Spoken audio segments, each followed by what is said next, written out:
edition of the 6 p.m. primetime newscast on Equinox Television, the Senior Divisional Officer for Momo Division in the Northwest region of Cameroon launches a back-to-school campaign. Also ahead, Jean-Michel Ninchu banned from organizing a peaceful protest here in the country's economic capital, Douala.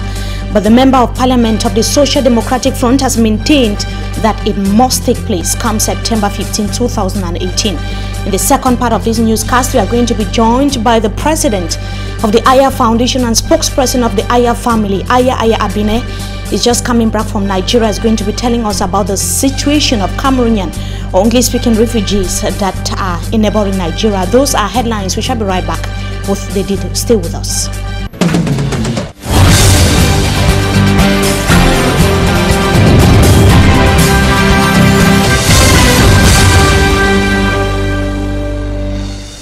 Good evening to you, ladies and gentlemen. You're watching the 6 p.m. primetime newscast on Equinox Television. We thank you so much, ladies and gentlemen, for joining us.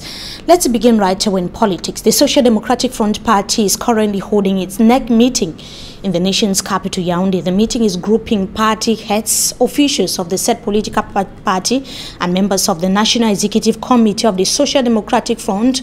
Before we come back to the resolutions of the meeting that is taking place in Yaoundé, it should be noted that Honorable Joshua Osi presented his economic, social, and political programs to media men and women in a press conference which took place in the city of Douala yesterday. What were the reactions of some actors of the civil society who were part of the press conference? Some have simply indicated that he is the right candidate that should be elected by Cameroonians come the 7th of October 2018. Details with Armstrong for Misanda in the following story. In a highly attended press conference in Douala, the Social Democratic Front's presidential flag bearer presented what many have qualified as a mouth-watering political, social and economic vision for Cameroon ahead of October 7 presidential election in the country. In what could be grouped under 6 major categories, Joshua Osi pledged to engage a contract with the Cameroonian nation for a new Cameroon propelled by will, the need to act and innovation. Joshua Osi plans to boost the purchasing power of Cameroonians by creating a 160,000 francs CFA minimum wage rate and double the salary of civil servants for 5 years, a land title to every Cameroonian family, and stop advance rent payment.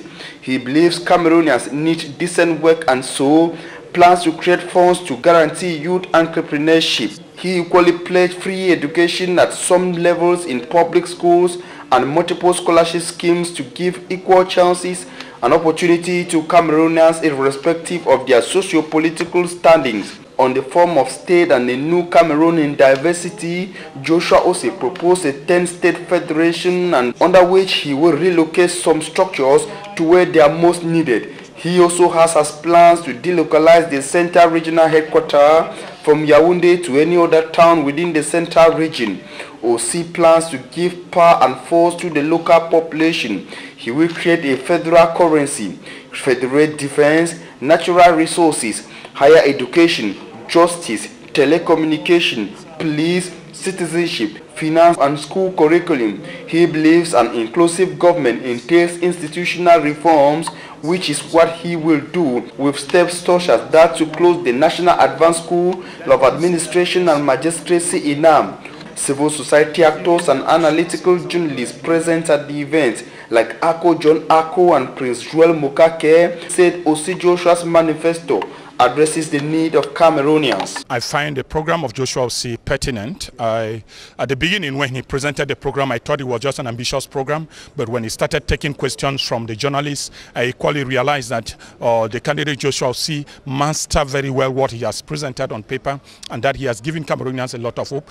I think Osi Joshua said it clearly that he is open to the media and that he's going to work with the media. And you and I can agree that just the fact that he went as far as taking several questions, in fact from all media organs, is a show that Osi Joshua is a candidate that Cameroonians and especially the press is going to work with. Osi Joshua addresses the media, digital transformation, culture, foreign affairs and more in his vision for Cameroon. de créer de la richesse et des emplois du numérique.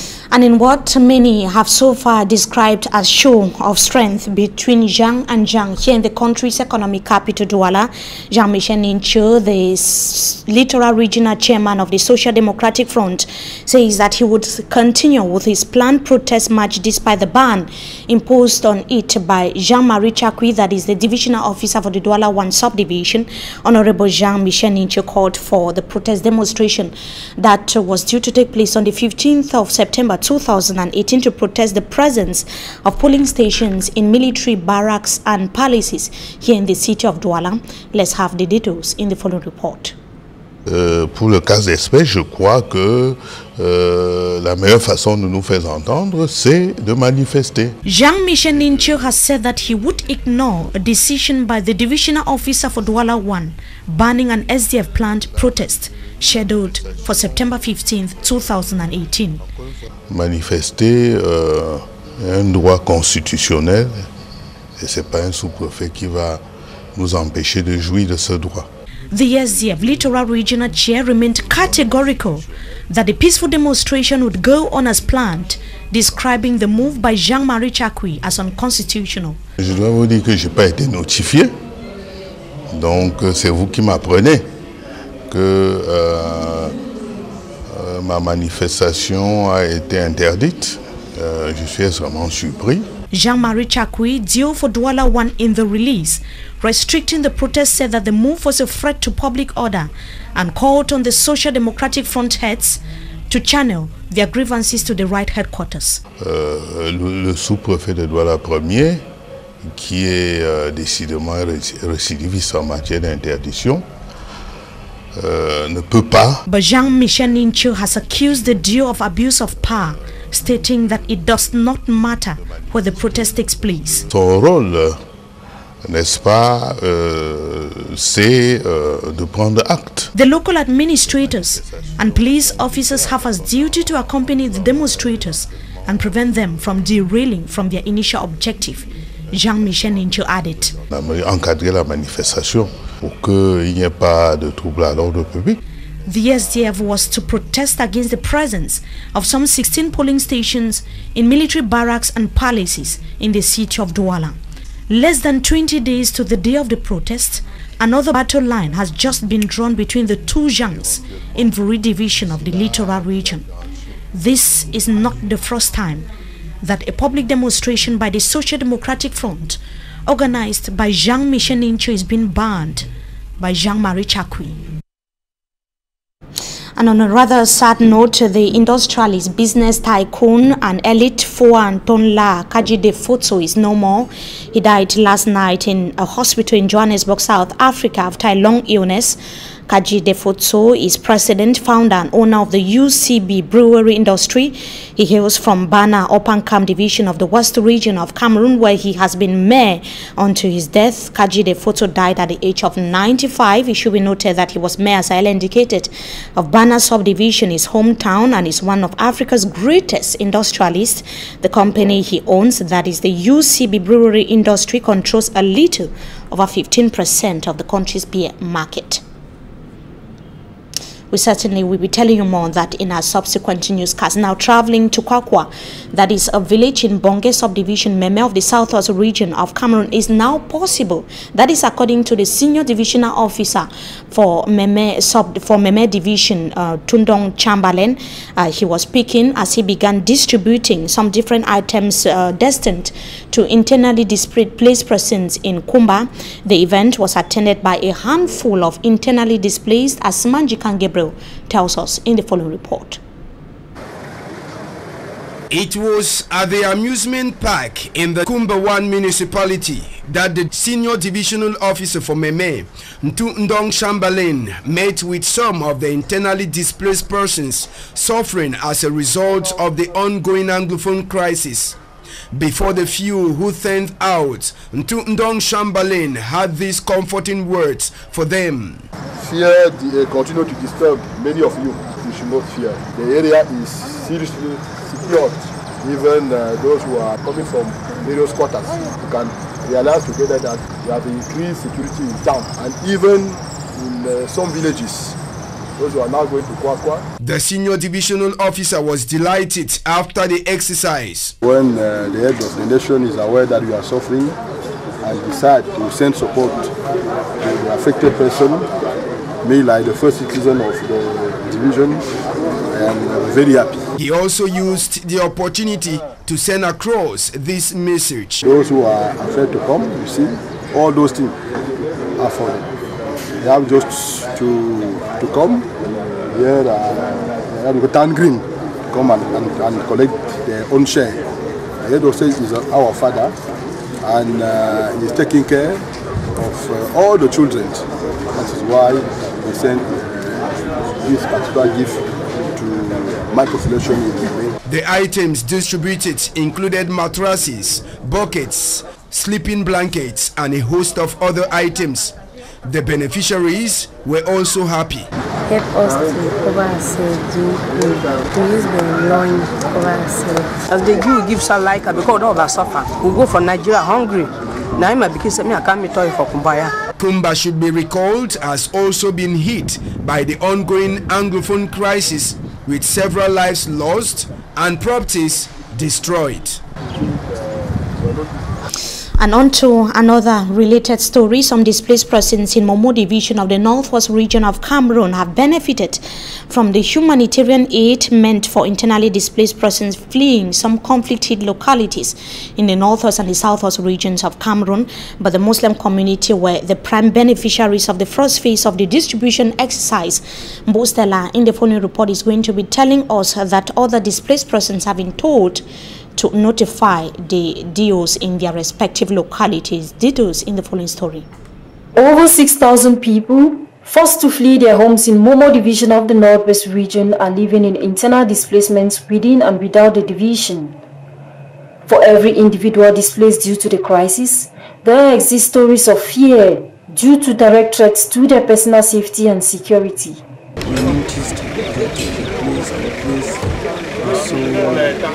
was so insecure for any family had to leave there. Why? Because you can hear guns at any time of the day or in the night. The fortunate ones take shelter with family or friends. Others are forced to congregate in camps where they hope to find safety, food and shelter, thus making daily life difficult for the displaced persons and their host communities. It's not going the way you've been used to living in the past. So you have to adapt to where you are, wherever you are, and considering the times too. So we're just trying to patch on life. On a day when Muslims over the national territory are celebrating the Feast of the Ram, the senior divisional officer for Momo, Absolute Mononowoluwa, has begun in Bangui Central Subdivision with the distribution of humanitarian aid to some internally displaced persons. The all-Muslim beneficiaries, the administrator says, is for a reason. We have started this distribution in Momo division today to coincide with the Feast of the Ram, when we know that our Muslim brothers and sisters are supposed to be celebrating and praying for Allah. And we know that amongst them, there are some who are suffering. And that is why we decided to start with you. In order to benefit from the humanitarian assistance put in place by President Paul Biya, the SDO says, to all of those our brothers and sisters who have been displaced and are living within Momo division, to have themselves identified at the level of the divisional office of their areas where they find themselves. The start of the 2018-2019 academic year is 2 weeks away from now. Mr. Absolute Monono has this appeal for the population. Where you are living, government has created schools. There are teachers. Make sure that your children come September 3rd when schools will be reopening. The gifts of mattresses, blankets, toiletries, foodstuff and farm tools will go a long way to help these displaced persons whose only consolation for now is the fact that they have survived and escaped from the risk zones. While calling on Allah for peace to return, they have called on the government to speedily resolve the Anglophone crisis so they can regain their homes and continue with their activities. That brings us to the end of this first segment of the news. Time for us to meet our guest tonight. Stay with us.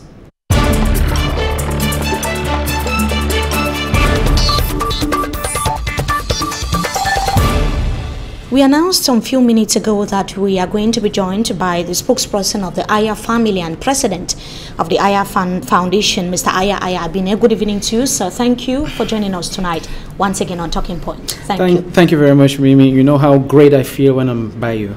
Thank you so much once again for coming. Mr. AYAH AYAH ABINE, you are just coming back from Nigeria. It's not your first trip to that part of the continent to see the condition of displaced persons from the conflicted northwest and the southwest regions of Cameroon. What were your observations?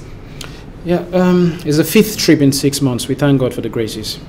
I just give you an anecdote to explain what is happening there. Before going there on this 5th trip, AYAH Paul and wife, the pioneer founders of the foundation, they instructed us to bring back some of our girls. So we had a big list of 50 people, and we ended up having a small list. We reduced it to 10 people. So I went there, and from amongst the 10, 7 were pregnant. Among the 7, my cousin. You saw the images, very painful memories. We came back with 2 of the refugees, girls. 1 is on the way. So that gives you an idea of what's happening there. The girls are getting pregnant, some of them through rape, like my cousin. The boys are begging on the streets to survive. Our great-grandparents and our grandparents are dying because of lack of medication and of hunger. Our mothers are doing the most despicable of things to feed their kids. That's what is happening in Nigeria. And the people back home who have a voice are rather talking politics and elections. It's a shameful thing.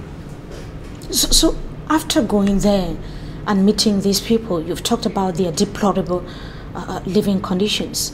Do you think that they are having the impression of ever maybe coming back to their respective localities, because the government has time and again indicated that the people should return to their respective localities and that peace has returned? We saw the ministers that have been visiting these regions recently indicating that the situation is normalizing. Is that the impression that you saw there in Nigeria?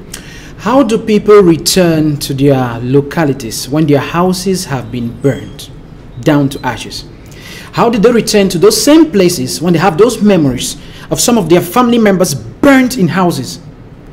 I don't think even in ancient Siberia or during the Second World War, the atrocities that are being committed in Anglophone Cameroon, if you can call it that way, were committed that time. People burned in their houses. How do people come home when the few try to come home and get some of their belongings to go back there and survive? Because it's safer in Nigeria than in those Anglophone regions.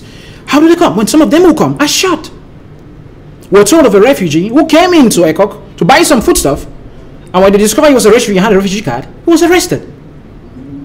How do those people come home? When did they come and stay? The houses are down to the ashes. So there are no accompanying measures put in place by the government to receive the refugees, so their comeback is not reassuring enough. Anglophone lives do not matter to the government. If Anglophone lives mattered, the government would have at least acknowledged the presence of refugees over there. Look, it's been 2 years. We've had a number of speeches from those who matter. They are talking about refugees from another country who are up north and from another country that are in the east. They are going on national and international campaigns for them. And their own citizens, because I call those people Cameroonians until proof of the contrary, their nationality has not changed. Their own citizens, no noise, they don't care about them. They rather die there. That's the story. And I believe if all of them die there, that people in high places will be very happy. They don't care about them. They don't care about them at all. There is the humanitarian aid initiative put in place by the government. It's a sham. To take care of internally displaced. Just started. You saw how gifts and foodstuff were being distributed to inhabitants of to 20 people. One of the most hit localities as far as this Anglophone crisis is concerned. We saw a similar gesture in Momo division of the northwest region of Cameroon, and the government is planning to do more. Why are you pessimistic about this initiative? Mimi, it is better to believe salvation is coming tomorrow from heaven. I believe strongly that it's possible for Jesus to come down in flesh and blood tomorrow morning for the last judgment than to believe in this thing. It's a sham. What is the greatest humanitarian aid you can give to people than releasing their fathers, their brothers that are in detention? The whole nation, it's not just the Anglophones, are clamoring, release these people.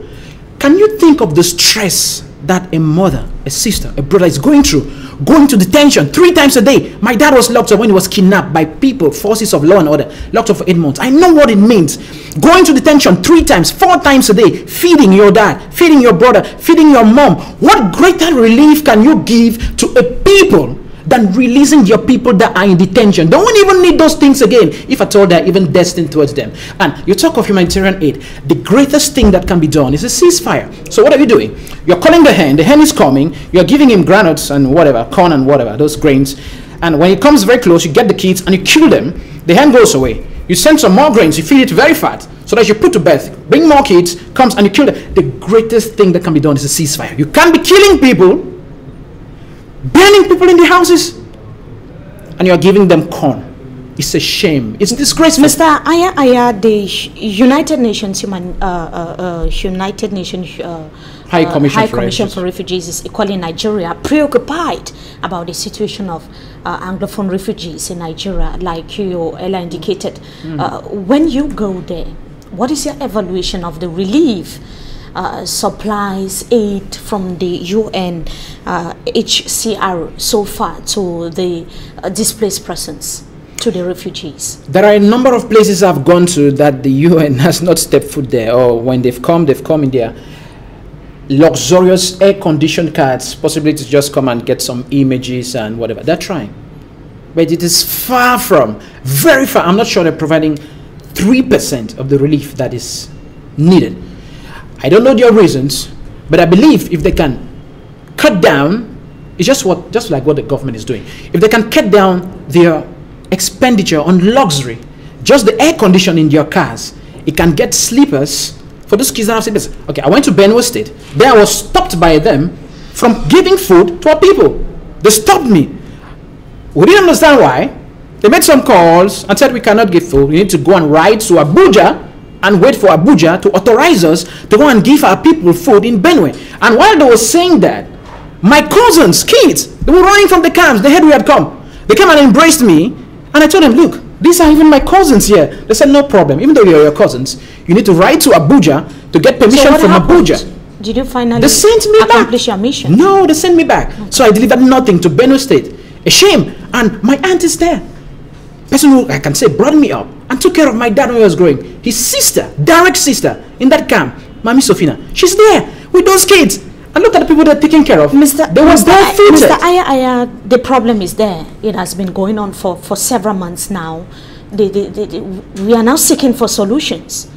Have you a series of proposals or recommendations that you could give to the government of Cameroon as per the problems of those that are internally displaced, the refugees in neighboring Nigeria? If you were to give some recommendations or solutions to this problem of refugees and internally displaced, what would be these recommendations? Well, I don't know if those people even listen, because a lot of people have said the same things, and they are consistent in wrong. I don't know why they keep on being consistent in wrong. If I could just remind them, there is no way we can go about this without calling for a ceasefire. It's he who declares war that calls for a ceasefire. We know who declared war. And once you declare war, I hear people saying, no, the government has legitimacy in violence. How can you say that kind of a thing?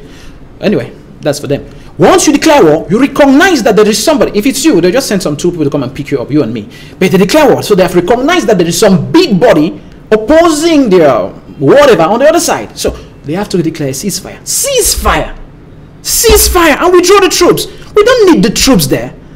The population of those areas is considering the troops as enemies. They are their enemies. They can pretend and say bonjour and bonsoir, but they are considered an enemy. That's why nothing is moving between both of them. And I don't know how on earth we would ever reconcile the harmony that existed between the population of those regions and the military ever again. Withdraw the troops. We need the police there. As the people who have done a lot of bogus say, the police is your friend, though in Cameroon is the contrary. But we need the police there, we don't need the troops. To play their role as law enforcement officials. And once you call a ceasefire, if the other side does not respect the ceasefire, then you have every legitimacy to come in again and say, okay, we call for a ceasefire, and these people are not respecting the terms of the ceasefire. How do children even go to school? In this atmosphere, like you said, about back to school, do you think that is suitable, comfortable enough for schools or classes to effectively resume in the two Anglophone regions. We saw the SDO for Momo Division calling on parents to ensure that their kids are sent to school come September 2018. That's drama he was doing. I was in Munya Market yesterday. I went to Munya Market the day before. I was in Great Support Market. You see, even the business people are telling you that they don't believe there will be school. There are no books or pens in the market. When we were going to school, Mimi, that time, those days ago, I was even asking you out that time. When we were going to school, 3 weeks before it's a school resumption. No, a month before. You see the books. They even knock your door. All those people with those old books coming to buy books, exchange, there is nothing. So everybody believes that there is nothing of such would happen. But I have a different opinion to this. You see, those advancing, those clamoring for the no school resumption are hiding behind the safety alibi. It's not safe. I think that's the weakest of arguments to put forth concerning school resumption. Okay, where is safe? People have gone into hospitals, the no-go area, pulled out people in hospitals and shot them. Nurses have been killed. Ambulances are shot. Are the hospitals safe? No. Have we ghosted the hospitals? No. We're still going to the hospitals. The streets, the greater majority of deaths have been on the streets and in the bushes. And the homes, you remember the Tebit, a whole family killed. Even a 1-year-old killed a whole family. Yes, have we I should know that Barrister Bala actually talked about it in his report. A good guy, doing a good job, Barrister Bala.